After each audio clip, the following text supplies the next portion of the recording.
you're live. Hey y'all, I'm James Wright and welcome to the shop. Tonight we're going to be having a lot of fun because my father is in the shop with me and he is the other James Wright. I would say the original James Wright, but there's other James Wrights as well. So yeah, this is the first time you get to join me for a live. Yeah. We've had my mom on here several times and had Sarah back here several times, and so yeah, my father is the one who taught me all of my woodworking, particularly power tools. Only power tools? Yes, only power tools. I don't have any sound. Uh-oh, I gotta go check this. There's always something. Oh yeah, volume is very low. Let's try that. That should probably be a lot better. Okay, sound. There we go. Thanks, Tom. I did an early recording. No, you have to yell at my neck. Okay. Hello. So yes, this is my father, and he is the one who taught me power tool woodworking. We had a set of chisels growing up, but they were mainly used them for screwdrivers. They were great at opening paint cans. That's not true. I used them. Yeah, I don't think we ever had a hand plane in the shop, did we? No.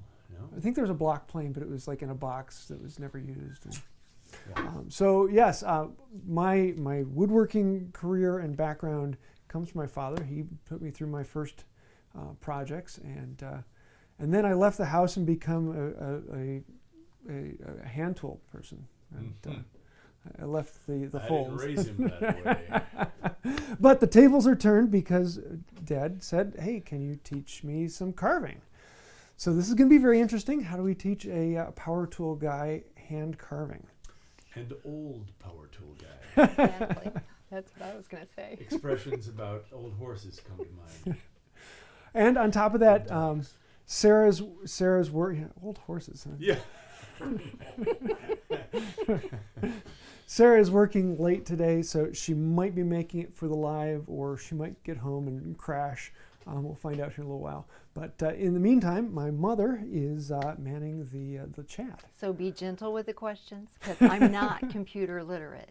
So if something gets missed, oh well, ask it again. Or if you put something big at the front, like a big question or something of that nature, makes it easier to see. We do have one important question to get out of the way right now. Oh, what's that? One person asked, Christmas lights. Super chat. Why Cool. does James's dad have hair? But James doesn't. Just had to get that off. Thank you. Where? Ooh. Not much. And I just cut it. So. Yeah. What did Alan say? Alan says, formerly Sarah's Cocoa Fund, now Myra W's Coffee Tea Fund. Woohoo! Oh, there you go. He's changed his loyalty. Well, thank you, Alan. Do you have a mom joke? Oh, I my do. Mom I joke? have a mom joke. Okay, are you ready? Yes. What do reindeer say before they tell you a joke? What? This one's gonna slay you. Yes. Hopefully Sarah comes back quicker. Oh! Only thing worse than dad jokes or mom jokes. Yep. So let's dive in. We're going to look at Alan. the different types of tools, how they're sharpened, and then go through a couple different techniques of basic sharpening. So we're going to do the brief overview and try and cram as much as we can into 1 hour. So first off, this is my tool roll. And this is actually my mother's tool roll because she does some carving down there. Oh, I even hit the button. Wow. Oh, that was really cool. I rolled it out and it hit the button to change to this one. There we go. Look at that. So let me change this up so you can actually see what we're talking about here. Carving tools come in several different formats, but if you think about them simply, you have a gouge. A gouge has a rounded surface. Generally, the bevel is on the outside, an out-cannel gouge. If the bevel is on the inside, it's an in-cannel gouge. Why it's cannel, I've never actually looked into the term cannel, but that's the way it is. So you have a gouge, and you have a standard chisel, which is straight. It's flat. It doesn't have any bend to it. But then you've got all sorts of other things that come into it, and most everything else is a type of gouge. It can be a different sweep, it can be different sizes. or you can get into one like a V-tool. Get a little closer to this. Where it's actually shaped like a V. Now, technically, this is actually still a gouge, even though it has straight sides. The bottom of it is actually rounded. It doesn't come to a point. And that's one of the big confusions. We'll be talking about that when we get to sharpening. A gouge, the bottom of it is rounded. It doesn't actually come to a sharp point. Then you have others that have the spoon carving that are actually bent so you can get down into surfaces, and you can get this bend in different radiuses and then different radiuses on each of the gouge radiuses. They come in large sweeps, meaning they are wider, or small sweeps, meaning they're very narrow. And you get some of these little detailed ones that are incredibly fine, that are, well, they're still a gouge. Let me see, where are my veiners? A veiner, here's a veiner. A veiner is a gouge where the sides actually come up and are flat. Let me show this one. It is a gouge. So basically a V-tool is a veiner. It's rounded on the bottom, but then the sides come up and are flat. So it's just another shape. Rather than it being consistently round, it's only round on the bottom. Make sense? Mm-hmm. So that's the main differences you're going to find. And there are hundreds of styles out there. In every sweep, you can get it in different widths, different radius, different lengths, different bends in the neck, and then any combination of those. And so there are thousands and thousands and thousands of styles. So when someone asks me, what should they get first? What are you making? Because I could give you a list of 6 chisels, and then the first thing you go to, none of those would help you out in your work. So generally, it's one of those things you buy the chisel you need for the job as opposed to buying the chisels and then trying to find the job to fit them. A few exceptions to that are, number one, a standard bench chisel, a straight chisel. You'll find you use this quite a bit. Anytime you're doing something ornate, it doesn't come as useful, but a lot of times you're just doing stock removal, you want things flat. A simple bench chisel is a great thing to have. A V-tool is probably the second thing on my list, because this is what you use to create lines. You use this to define your shapes ahead of time, or if you want to get into the corner of something and you want to get both sides. A V-tool just has a lot of different uses. The next one then is, I didn't talk about a skew. And so a skew is a bench chisel that has an angle on it. So here is a very small skew. So it's kind of like your straight bench chisel, but rather than being straight across the end, it has an angle on the end. This one is actually a double bevel, so it has a bevel on this side and a bevel on this side. These are great for chip carving, because you can take that point and shove it down in from one side, come in at another angle, shove it down from the other side, come from a third angle, shove it down in, and you've cut this perfect triangle that then pops out. And that's actually how these are all done. So you can actually get all of these little triangles in the side here are from little chips that have been popped out by 3 different cuts from a skew or a knife.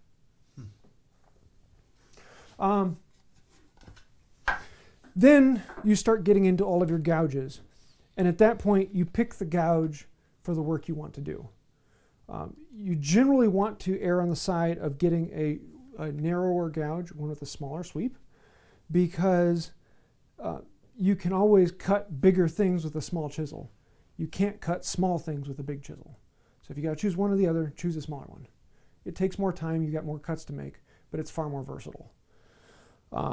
Also, when it comes to the radius of the gouge, the smaller, the more narrow the chisel is, the more variability that has in the radius that it can work with.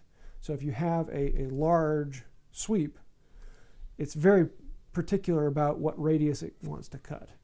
Whereas a smaller one, you can kind of move it around. And if you really get into it, a small straight chisel can do circles. You just got to do little piece by little piece, or just use the corner of the chisel just to make it. And a lot of my beginning carving I just did with simple bench chisels, because you can do a lot with those. If you want to see that, I've got a whole video on that. So, any questions so far on We types? do. We have a couple questions, but I have a technical one. I Okay. can't add more questions to it. How do I scroll down? Enter. Go to the end of one and enter.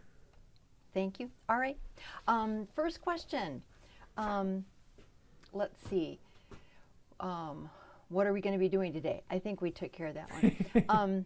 Brigette Anderson-Atkins. Well, I do wonder what would be the best starting gouges or knives to do small relief carving. I Yeah. currently have a number 7. That is where I was basically going with it.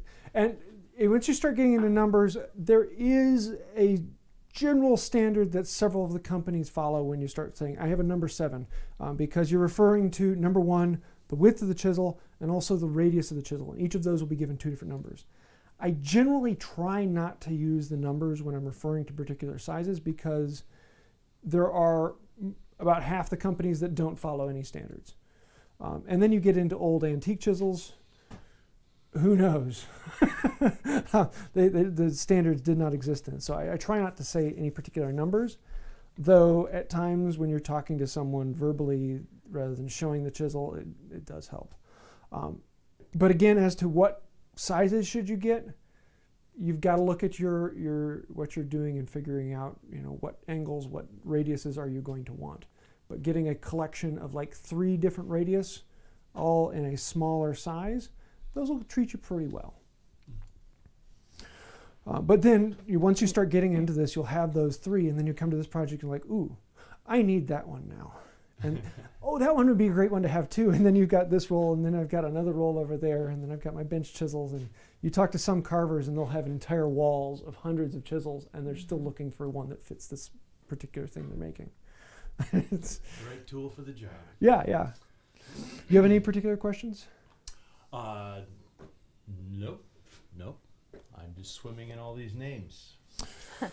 Yeah.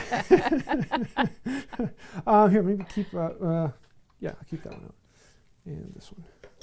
Put that one back. So now I want to talk about sharpening. Now I'm going to be sharpening with diamond plates. Diamond plates are they cut faster. They're cleaner. You don't have to mess with them. You don't have to keep them flat. But they are very expensive up front. They're around $60 a plate, and that can be a serious pill to swallow. But when you're first getting started, you can actually get a 2-sided whetstone. And I have one that I link on my website that I really like. It's King something. It's like $25. And it gives you a medium and a fine. And for 90% what you do, it will do great. The only problem with whetstones, oil stones, is you have to keep them flat. And you have to regularly flatten them. You have to be a little more careful with them because sometimes if you go forward with the blade, you can gouge into it. With a diamond plate, you can't gouge into it. It's going to do more damage to your tools than your tools can do to it. So for this, I use a little bit of Windex or whatever cheap window cleaner I have, and use that as a lubricant on whetstones. This is one of the interesting things. Whetstones actually don't cut. You think about cutting like sandpaper with aggregate coming up, and the steel comes across and it scrapes the steel off. Whetstones don't cut that way. They actually, the steel rubs off the surface, and that creates a slurry, and that slurry swirls around, and that's what actually cuts the steel. And so for whetstones, you actually get a more mirrored polish. So the grits don't actually apply. Like grit-wise, this is a 1200 grit, but it will give you a finished surface like about a 3000 grit whetstone. But that's because this doesn't create a slurry. It's just diamonds sticking up.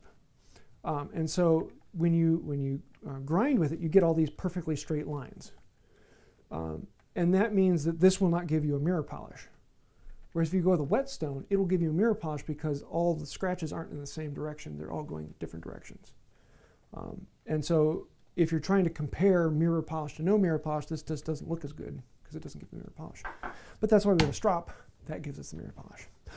Ooh, Sarah's home. So let's actually start with, I'm not going to talk about straight chisels. If you want to see that, I have probably a dozen videos on how to sharpen a chisel. We're going to actually jump into gouges. Let's see. Finding one that needs a little bit of work. All of actually mine not do. bad. Really? Yeah. Okay, They're not- while you're not searching amazing, through that, There's Just just off a the couple strop. questions that are, Harold you can Golden wants to know, how do you sharpen a v-gouge? And I said you're probably going to Yep, be we'll get showing to that that. tonight. They all say your chisels look like new, James. Do you have any antique ones? Yeah, half my roll is antique and half are new. My new ones are 2 cherries and file or pieful, or I've heard 100 different It's actually pronunciations. been used. Yeah. So let's use this large gouge here. I'll slide over here so the camera can get it. And let's lift you up. You raise me up. There's a reason I'm not a singer. You were when you were a little boy. Just a little shepherd boy. Yes. Okay, A missionary clown. Yeah. Missionary clown. so here I've got the DMT coarse, their medium fine, and their extra fine, which comes out to like 400-ish, around 800-ish, around 1200-ish grit, but again, it doesn't cut quite the same. And then I have a strop over here. So with a normal chisel, I actually like to come at it with the chisel butt back. Let me flip this up so you can see this better. I like to make it so that the chisel is back towards me, and I'll put my fingers up here. But with a gouge, I actually like to turn it about 90 degrees-ish. And I'll have one finger on my left hand putting down, and that's registering the bevel. And I'll have another finger behind it. And so if it's wider, I might have my fingers beside it here, but I want to keep the pressure on the bevel. I don't want pressure back here trying to lift it off. Right. And this one's got lots of bevels. So bevel there, bevel there, bevel there. And so when they've been treated quite a bit, you will get a lot of bevels like that. And that can be hard to learn if you don't have that registering bevel. A lot of it is just maintaining that angle. Because if you go too high, well, you round it over and you've got to do a lot of work. You go down too low and you're not hitting the tip itself. So I'll put it on here, and I'll start at one edge of the bevel, and either I'll pull it back or I'll push it forward. And I'll just pick that one spot, and I'll try and lock my arms in place. And actually, let me see if you can see this. I'll try and move at my ankles down there. So I'm locking my whole body so that my arms aren't moving, because my arms move, that's where the bevel changes. Yeah. If I move at my ankles, I can keep it. Eventually, you'll get to the point where you're good enough at it, and you can start to make your legs stay put and your torso, and then you're just doing your hand. And eventually, you'll get to the point where you can just do it completely by hand. And you can go a little bit faster rather than thinking about keeping that bevel right. But thinking about keeping that bevel right is the most important thing. So after a pass, let me see how this one did. I got it right on the tip here. So on this one, focus in here. Focus. There we go. On this one, I don't know if you're going to be able to see it, but right up on the tip, a little bit more fuzzy all the way along there. That's what I just did. And this one has, so I'm creating one good bevel there. This one has another bevel right behind it, another series of bevels back here. So I'm just trying to do that one bevel running right there. And so I can see those scratches went all the way across. If I put my finger on the back, I'm going to feel a hook that has wrapped up around all the way along the tip. Here, see if you can feel that. Yeah. Yeah. That's a pretty aggressive hook. Okay. You want it to be the point where you just barely feel it. You just got a super chat from Aaron Fenn. Oh, thanks, Aaron. What's the mom joke? Okay. What does the gingerbread man use to keep his bed warm? Oh, yeah. What? Cookie sheets. Okay, and these are Grammy jokes. They're not mom jokes. They're Grammy jokes. Yes, okay. Yep. So after I've done one course with the rough, and I've got new scratches all the way across from one side to the other, then I'll go on to the next one. I'll lock it back in there. And what I'm trying to do is trying to make sure that those disappear. Okay. Oh, I didn't talk about the rocking motion. Let me do that on here. Because what I'll do is I'll try and pick one spot. When I'm first getting started, I'll pick one spot, and I'll just do that one spot. And then I'll move a little bit, and I'll do that one spot. And I'll move a little bit, and I'll do one spot. And that way you're just trying to learn the position at that rotation of the hand. And then the idea is to be able to go forward and rotate at one point. And the goal is, at this end, I'm here, and by the other end, I'm up on the other side. Okay. And that way you get a nice clean round all the way over. And if you do get a whole bunch of little facets, that's okay because they're relatively easy to clean off. Okay. And very rare is your facet ever going to be at the same spot. But eventually getting that down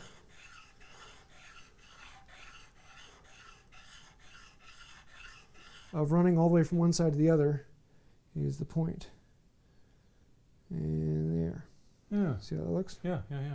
So now all those scratches we had on there have been replaced with finer scratches.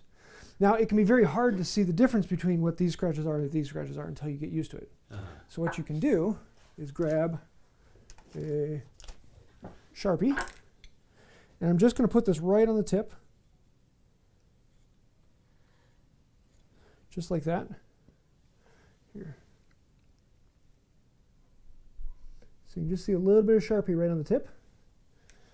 And that way, when I come over to this plate, I'll put the focus back on. I can set it on here.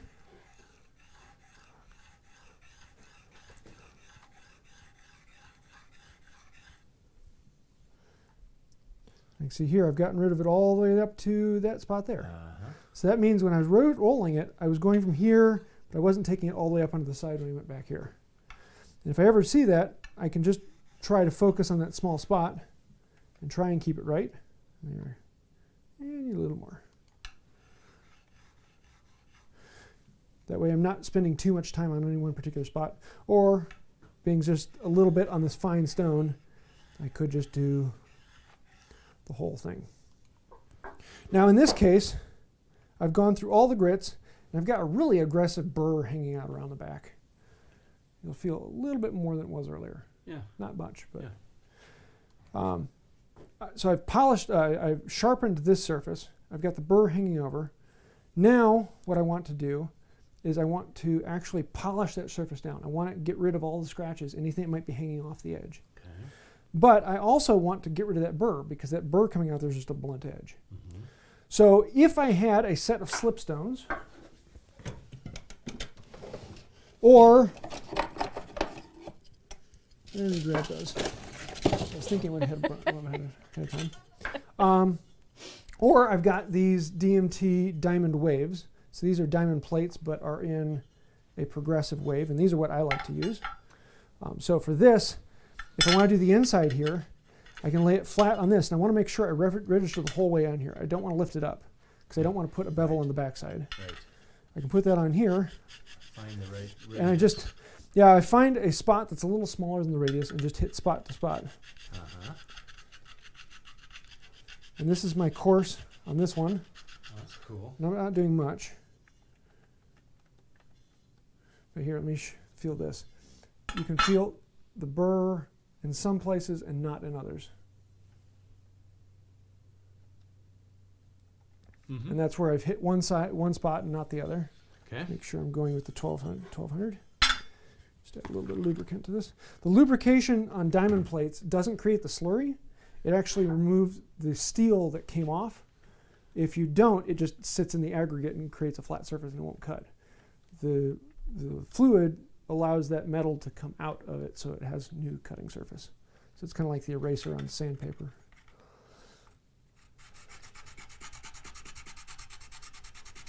Okay, question while you're doing that. Yeah.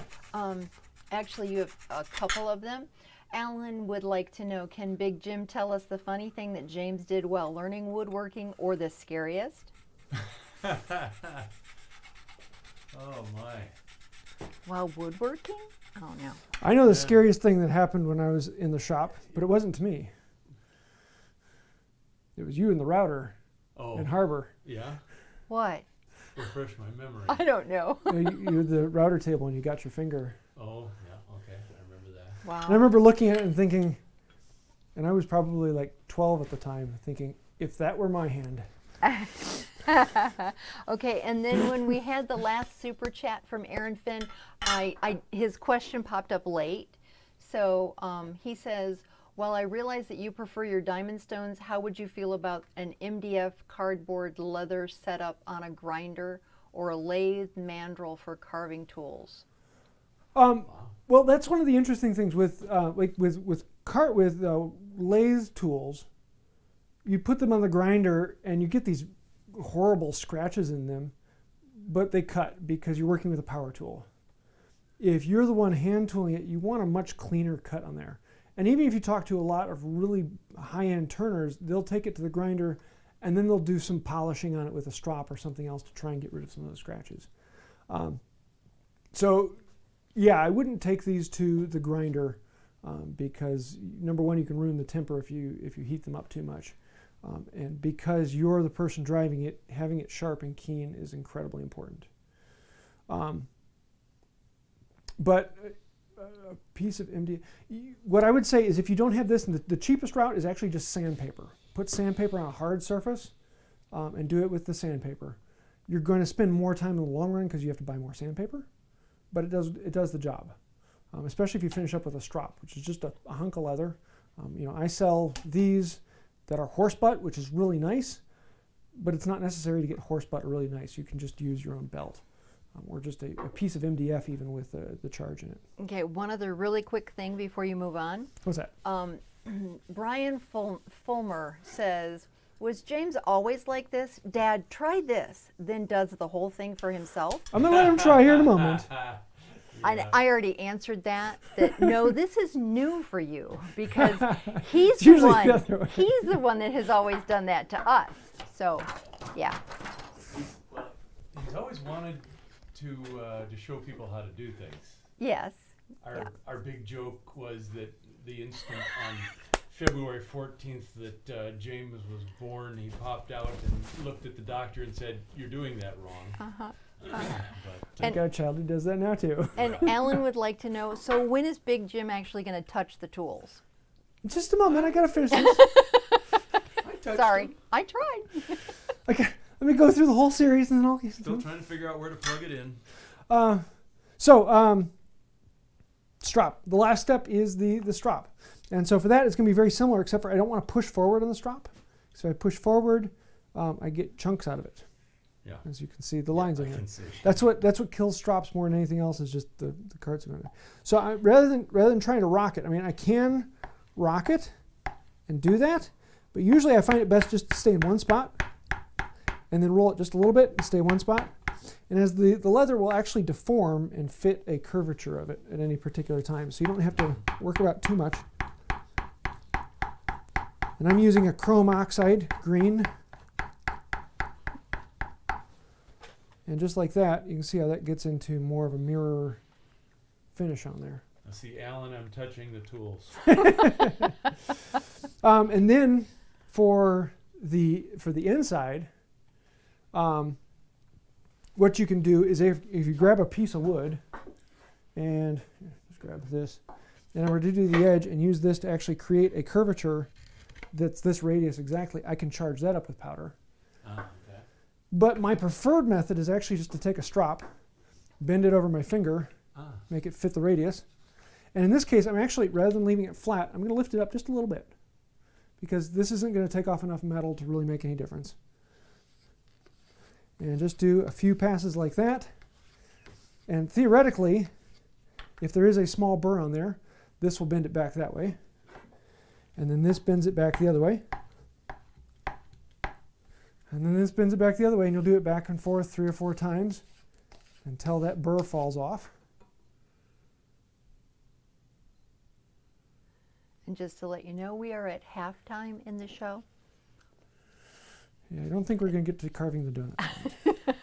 I was going to say maybe he could come back in the day and you could just do a live in the afternoon where you play. Live in the afternoon. Yeah. And that is where I'll take it through. Mm-hmm. So that is pretty darn sharp. Ooh, yeah. I'm not sure I want my wife handling something like this. Oh, yeah, the sharper the better as far as... I'm just, Well, here, why don't see you that glint in your eye well, yeah, occasionally there is that. why don't you carve that one because that'll be a little easier one to practice. Try that one. Which one? The one we just had. Yep. Okay. So I'm gonna this is one of the best ways because I can talk about it all I want, but until you actually pick it up and do it, it's one of those things you don't, there's muscle memory you've got to work out. So, lift it up a little higher. So here, when it's got multiple bevels like that, what you want to do is take a look at it, like set it on a place without any stuff, and you want to look at the tip of it and see when does the tip touch. Yeah. And that'll be a little bit easier than trying to feel the bevel when there's a bunch of different bevels on there. And we do have a couple other questions about sharpening. Yeah. Okay. Now lift it up. See where your scratches are. Now, take it up and see where your scratches are. Ooh, back a ways. So you've got over here. Yeah. So you're doing from there to there pretty well. Not getting quite out to the edge and not doing much of anything on this corner. But you're rushing me. Well, one of the things you want to do is when you're first getting started, do 2 or 3 passes and then look at it. And that will tell you a lot of what is your angle at, how far are you going one way or the other. And you really don't know until you can see it. I got it. So And- right at the tip here. Now, and with gouges, they will get dull in the middle of the curvature far faster than the outsides. But if you just sharpen the middle of the curvature, you start to ruin your shape. And so you need to do the whole thing, even though the whole thing doesn't need it. It's even more important with V-tools. You want to try the Sharpie? Yeah. Where'd my Sharpie go? There it is. What questions we got? Okay, all right. So let's see. The poor man question says, how much trouble are standard slipstones to maintain, and are the new diamond slipstones worth it? In my book, these are definitely worth it. They cut faster than most slipstones. The problem with slipstones is they break. Ooh. You'll see a lot of old slipstones that are 3/4 inch long because they don't work really well. And I have a set of slipstones that I generally don't use other than some teaching. Super chat. They are kind of an acquired taste. But if you're with an old carver, a lot of old carvers really like their slipstones, and they have specific ones with different grits and different Arkansas hardnesses, and they are very cool because they give you a really nice, clean, reflective shine. You can go straight off of those without even having the strop. And we have a super chat again from Alan. Oh, what does Alan have to say? Not Alan, I'm sorry, Aaron Fenn. Ah, Again, he says, I don't mean a CBN grinder. My carving guild uses a carving tool specific setup that has a series of cardboard, MDF, and leather wheels to Yes. polish. yes. Yes. And I'm going to be talking about that in a minute. This is sharpening. What he has isn't sharpening. That's polishing. And I'll talk about that in a moment. But yes, the really high-end ones, those are really nice. Because they take the guesswork out of it, and they're really, really fast. But there's a different thing. Sharpening, theoretically, should only happen if there's a problem with the chisel. In other words, it has busted, it has fallen on the concrete, it was treated poorly by a previous owner. That's where sharpening comes in. If you maintain it, you keep it sharp, and all you do is take it to the strop every 5 minutes while you're using it, then you'll never have to take it back to the stones. Oops. You gouged it. I did. It's a good thing I've got like 16 more of them in my shop. Gouger. Okay, so do you get a Grammy joke now? Yes. Okay, all right. Why do Christmas trees have trouble sewing? Why? Because they keep dropping their needles. Okay. Shut up, Sewing Paul. is my other hobby. Sorry. Okay. There you have it, folks. Okay, there is another question while he's doing that kind of goes along with it. From Bas Vermeyden. Try doing it one spot rather Now than he rolling has it. to correct them. Okay. Do one spot like 4 and move it just a little bit in 5 or 6 strokes. Just pull back, don't go forward. Okay, so is it worth using the progression of strop compounds, or do you only need the green chromide? Chroma. Chromide. Oh, yeah, Yeah. that. generally you only need the one to chrome really do it. oxide. I mean, if you really want to get into specialties, you can do that, but the first time you take the chisel to the wood, you're not going to be able to feel any difference. It'll wear it out. Sharp. Okay, I lost the question page. I am Yes. not as good as the gnome. Where's There's that two gnome? boxes in the window. Okay, are there? Yeah, the window on the side. There's 2 text boxes. Uh-huh, got it. There you I'm back again. Oh my land. This go. Oh is yeah, harder here's than the it thing. I looks. don't know if you will feel it, but there is a slight hook right here on this side. Little burr. All right, now I have to read it. Here. Wow. Roll this over on your finger Okay. like that, and pull it back on there, and try and particularly focus on that spot.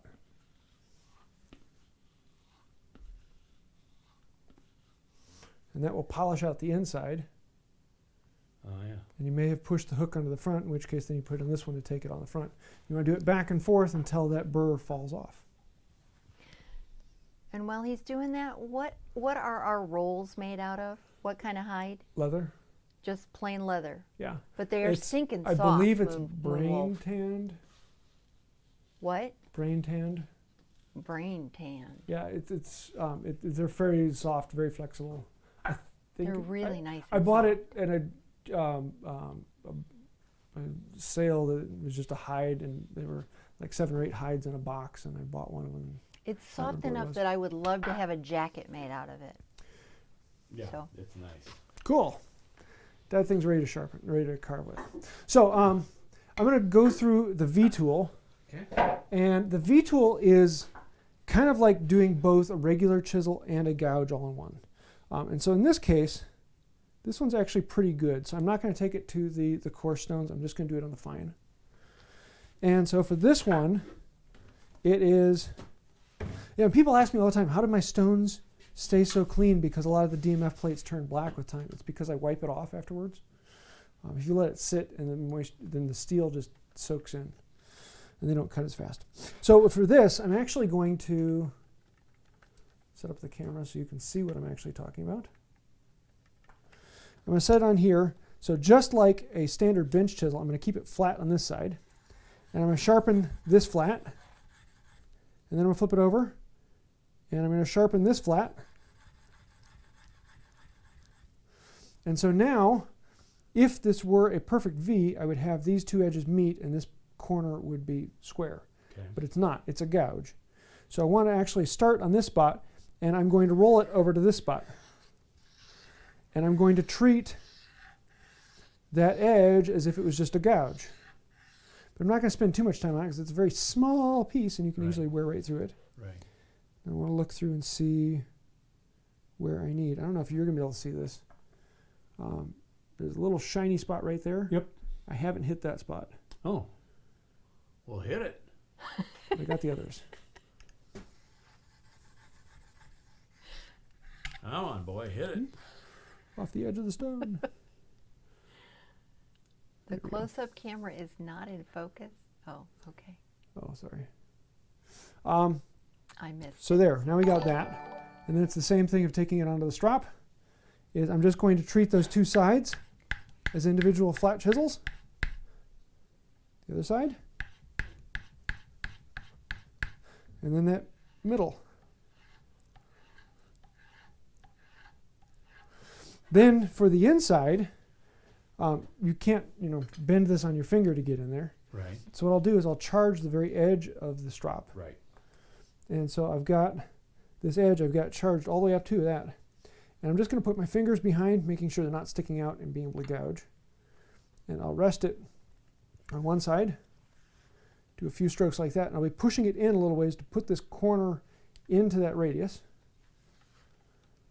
And then I'll turn it around and go the opposite direction on the opposite side. It doesn't take much at all to then get that sharp. Ooh, That's what sharp feels like. could do some damage. So it's basically the exact same as a gouge. If you think about that, it's just rather than it being a really big sweep, it's a tiny little sweep with 2 big flat chisels on either side. So that's the biggest problem people have with the V tool is that they try to treat it as 2 chisels that meet to a point. Because if they meet to a point, and the inside of the chisel has a small radius, then you're going to have this triangle of unsharpened steel right at the tip. Right. And that tip is what leads the chisel into the wood. And so if that's not sharp, it's just not going to cut. It's sharp. Cool. Well, let's move on. What do we have? 39. Okay. Give him at least something to carve. Or start the donut or something. Well, here. Let's just do some lines. Yay. Oh, Like on in that grade gorgeous school. piece of wood? Oh, So I'm going to use a hold fast here, and this is a chunk. Actually, go the other side. This is a chunk of basswood. And so a lot of people will ask, what's the best wood to learn? Whatever wood you've got in front of you. If you are the type of person who, when you run into struggles, you give up and walk away, start with basswood. Basswood is easy. Basswood, you don't have to think about grain as much. Basswood is easy to push into. It's a great, easy wood. But if you're the type of person who learns from hard knocks and it doesn't matter how hard bad things go, you're stubborn and you're going to stick to it, then start with something like white oak. White oak, you look at it funny and it splinters off. And it's incredibly hard. It dulls tools quickly. But if you can do it in white oak, you can do it in basswood. If you can do it in basswood, you can't necessarily do it in white oak. It's a whole nother thing. So let's actually start with a V-tool. Here, I'll give you the big one. Okay.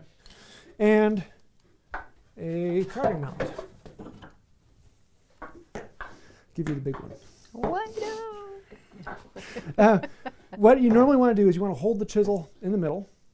So don't hold it on the handle. Hold it in the middle of the chisel so you're holding both wood and handle. And that allows you to get either your palm behind it and push. Focus this up a little bit more. So I can get my palm behind it and I can push forward. And I can use that to control where it's going. Or I can come in here with a mallet and I can do very light. You can see I'm not pulling back and hitting it, I'm just tapping it. And also the mallet is, I'm holding the head, I'm not holding the handle, I'm not holding it back here and tapping. I'm actually holding the head. So even if you have a rock, it does the same thing. This one just has a little bit of balance in the back, so as I rotate it, the back of it kind of gives me more control in there. So the two differences between your hand and the mallet is if you have your hand, you're putting a constant pressure on there. And if you're coming into a grain and that piece of grain is holding it, and then suddenly you break through that grain, you have a constant pressure that's the same force you need to get through the grain, then suddenly you're into the easy work and It jumps. you've built up some momentum and it just runs across off your pattern. It is much faster to do it with your hand. And it's faster But to it's make easier to mess mistakes. up. A mallet is actually far more controllable. You use a mallet for when you need control. You need to just go a little bit, you need to stop, you're doing a lot of turns. A mallet gives you control because you're not using it with force, you're just putting enough force to make it move forward a few millimeters. And so if that force is going through a thick piece of grain, then it's a little bit harder of a tap. And if it's going through a smaller, softer grain, then it's a little bit easier tap. So put the tools in the big man's hand. Well, just wait. So then we've got mallets of all different types and sizes. This is one of the things that everyone's going to get very picky about what they want. You get mallets with rubber facing on them. This one's one of my favorites, made out of live oak. A lot of brass mallets you can get smaller so that when they go in your hand, you're actually holding them between your fingers, tapping rather than holding it on your hand. And different people like different things. The brass ones are really nice because it's a compact amount of weight, and so it's a little bit easier on your hand. I like having a bigger thing to hold on to. It just feels more comfortable, but everyone's a little bit different. I have a little tiny hammer that's close to the size of the brass. And I love that thing. Yeah. So here, why don't you make some lines? Alrighty. He's gonna chip. He's gonna some straight carve. lines, Yeah. huh? Wow. Okay.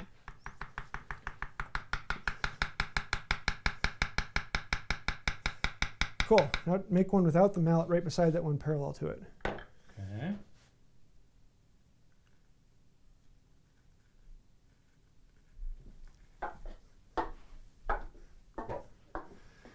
There you go.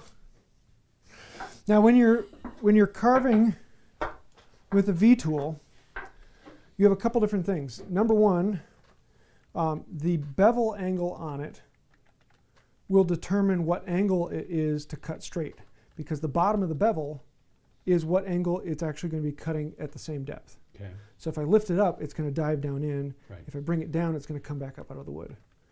So you start with whatever angle you want, you lift it higher, and you get down to depth, and then when you're at depth, you lower it until it's at the right bevel, and you'll be going at that depth. The challenge is, though, you don't want to take off too much. A good sharp chisel can take off a lot, but you're usually going to get a more rough cut. And if you take off a little bit, you can also come back and either widen it or go deeper with subsequent cuts. Can you zoom in so that we making can see sense? what he's doing? Yeah.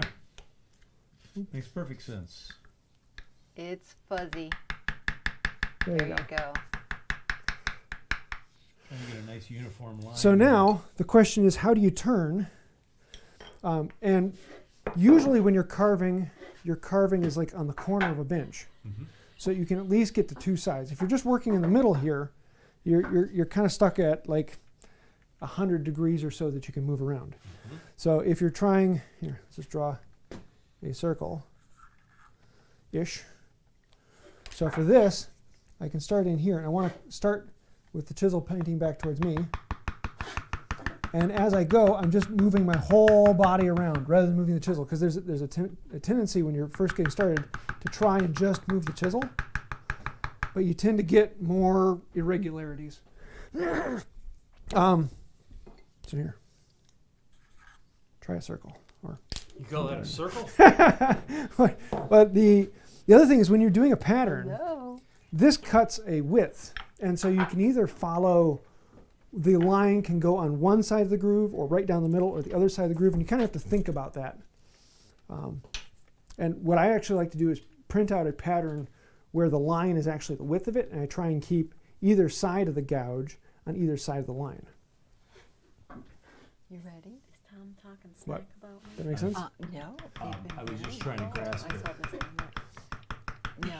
there. Okay. And that way the line disappears, but I'm not taking anything outside of the line, because that line has a thickness of several millimeters. You want your chair? That's fine. Because I'll give it to you. You don't want it? See, at this point, wait, stop. At this point, you're starting to turn your hand rather than It's a moving lot, around isn't because it? you're running into the bench.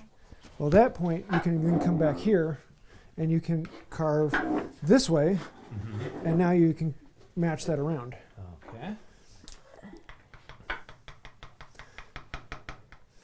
And then, of course, there's the always you don't want to point the chisel towards yourself. There are some times where you have to, and if you're using a mallet, it's far better because if something slips, you're not putting a lot of force into it. If you're using your hand and you're pulling towards you and it's catching, and then suddenly it lets loose, you got a new belly button. And we had someone in the hive mind who had an accident with carving this week, so. Oh, sad. And it's one of those things, if you're working with carving tools, eventually you're going to cut yourself. They're sharp tools. And you'll tell yourself you've learned, but you haven't. I've learned never to say I have learned. So V2, Says it a lot when he's preaching.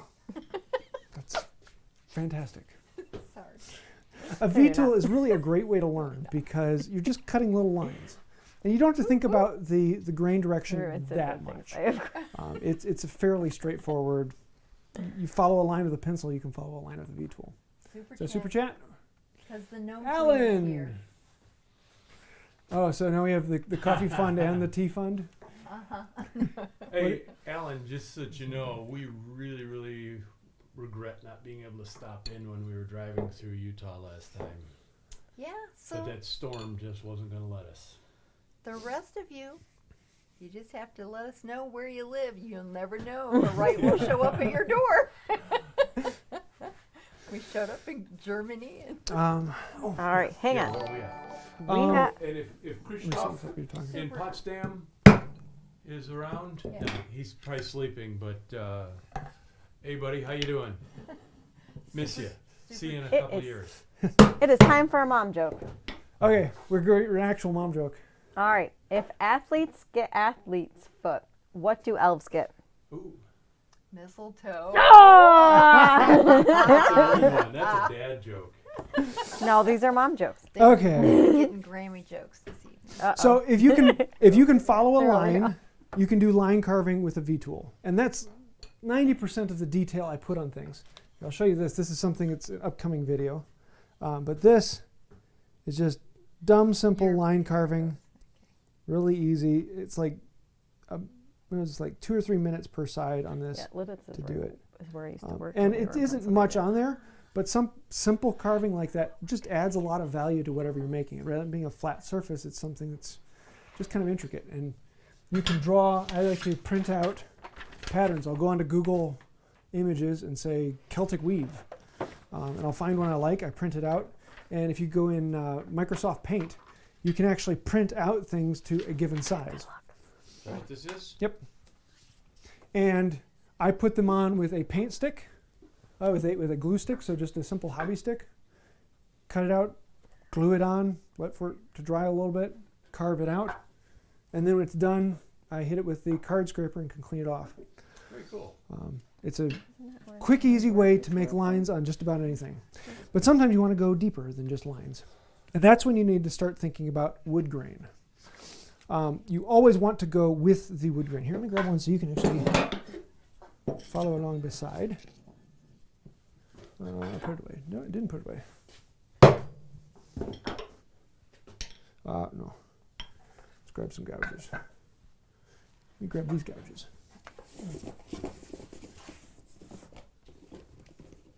This one. There we go. So is the Padawan doing So well? you always want to think about going the correct direction. This is going to be carving the donut, which we're not going to get too much into. But this is a great project to learn if it's in focus. There we go. You can see I have a circle cut out here and then another circle drawn around. And so for this, I want to come in here and I want to turn this into a donut. And the nice thing about this is it's going to teach you how to carve with the grain. And I'm using bevel down right now, just trying to take off some material. And I'm only doing this quadrant here. Because if I go into this quadrant here, I'm going to go underneath and I'm going to start getting this bad tear out because I'm going into the grain. So for this quadrant, I need to come around the other way and cut that way. And then this quadrant over here, I need to go from this direction. I need to cut in this. Whoop, I'm going the wrong direction. I need to go this direction. And normally I would go around the table. Now I'm actually carving towards myself, which is not smart, but it's time related. And then for this quadrant here, we'll go the other direction. And so with this gouge, I'm going to take it down close to the radius I want. And then I can turn it upside down and come in this way. And this is where an in-cannel gouge would actually work really well. Because if you have an in-cannel gouge, then you can go around it. Whereas this, I'm going to be tearing into the side here if I'm not careful, which I'm not going to be careful right now. Did you just say you're not going to be careful right now? No, I'm time crunched. So now we need to do the outside of the circle. And for that, I'm going to find a chisel that has the right radius. You can see this one's pretty small. Right, a small radius. Let's grab this one. This one, it's actually pretty close. That's right about the right radius. Move this over just a little bit more. What's that? I'm just going to give it a good tap and go around and chop in. Why are we carving? And then I can come in this way Oh, I guess. and I can start to create the donut on that side. But I always want to chop in to sever all the fibers so I get a nice clean cut.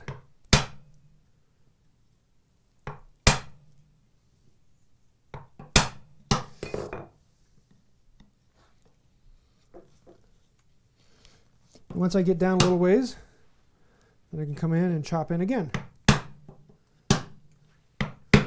And so this is teaching stop cuts, because if you ever are cutting in from one side, if I were to try and cut in here without the stop cuts, I'm going to be lifting up the fibers on the other side of the cut.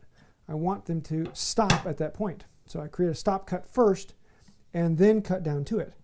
But just like as on the inside, I can only cut one quadrant this way, and then I have to turn around and cut the other quadrant in the other direction. And every other quadrant reverses, and they're the opposite direction of the inside. And so it's one of those things where you just gotta play with it back and forth.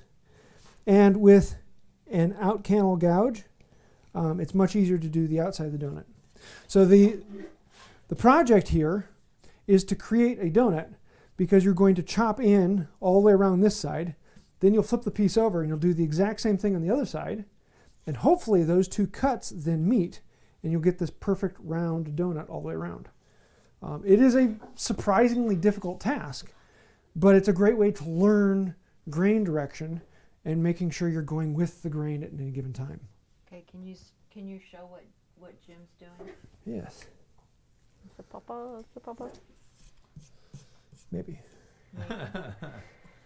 Not really. Not well enough. Oh, here, let me do All this. right. So while Oh, there it is. I didn't know this was going to get inspected. Oh yeah. So, Oh, there's a. I just went through a lot of stuff really fast. I probably could have taken an entire live for each of these steps, but this is one of these fun ones. So, what questions we have before we wrap up? All right. So this is more for your mama. Oh, What made Big Jim want to learn carving?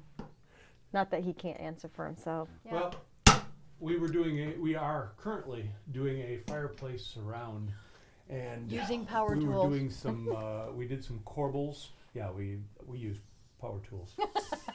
But He came over and used my power tools. Yeah. And Came over. James was in on it. Yes, So, yes. Anyway, now we were thinking on the side of the corbels, on the two outsides, we were going to carve something Celtic. And I was going to until Myra talked me out of it. And I was even going there to were reasons. let her do it, but she said, no, let's not It was do that. red In any oak, case, too. I thought, I need to learn to carve. I need to learn to carve. My favorite wood is red oak, and I want to see if I can learn to carve that, because I would love to do some nice looking patterns.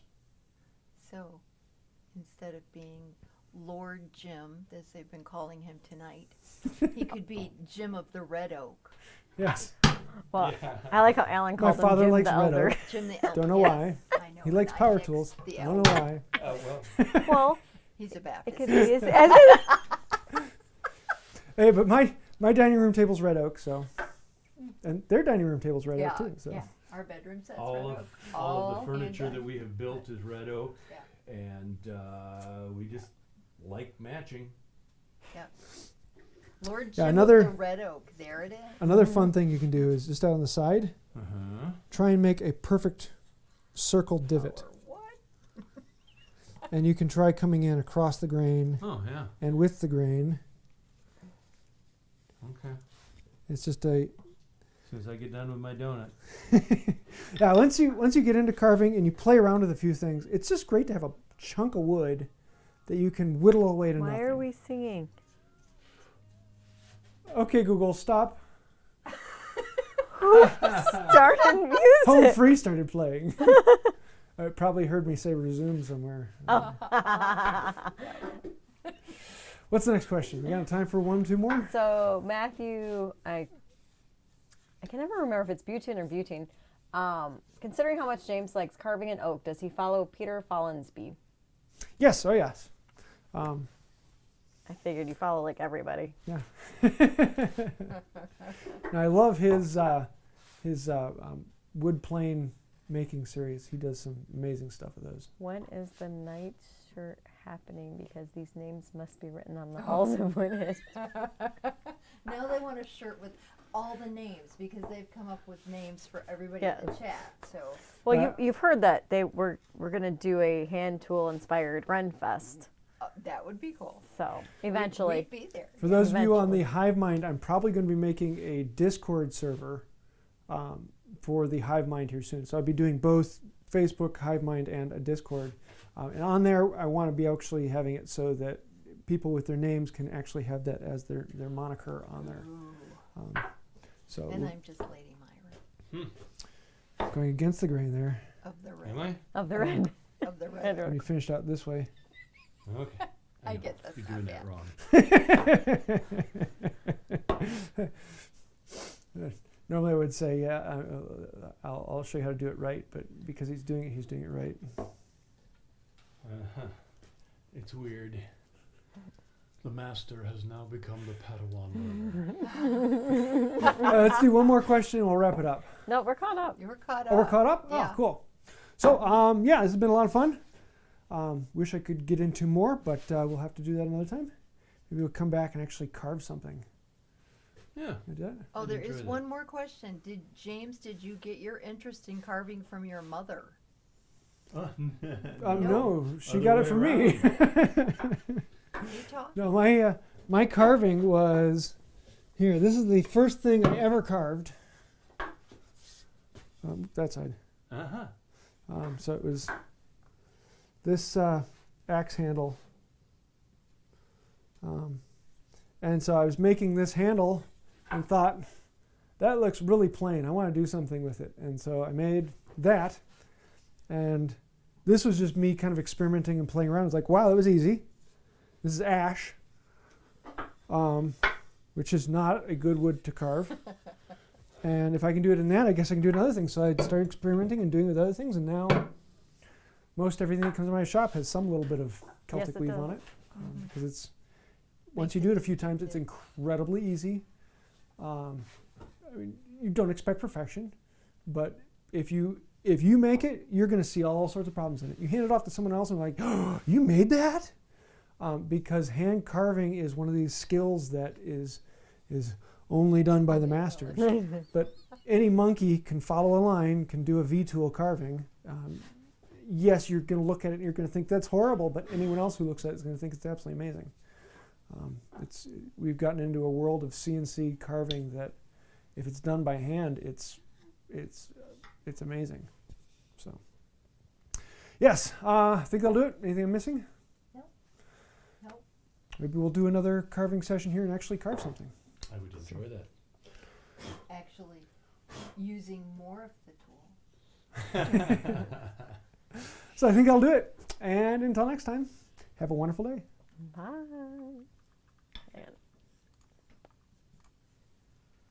Okay, so now